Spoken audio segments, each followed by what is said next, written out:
প্রতিবাদে সারা বিশ্বে সমস্ত মুসলমান এক হয়ে আজকে একাত্মতা পোষণ করে আজকে এই বিক্ষোভ মিছিল ও পথসভার আয়োজন করা হয়েছে।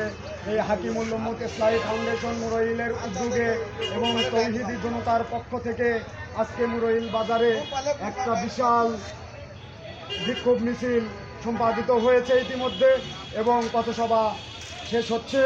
আমাদের আজকের এই নেক নিয়াতকে আল্লাহ সুবহানাহু ওয়া তাআলা কবুল ফরমান এবং সারা দুনিয়ার সমস্ত মুসলমানকে, সমস্ত মজলুম মানুষকে আল্লাহ সুবহানাহু ওয়া তাআলা হেফাজত ফরমান।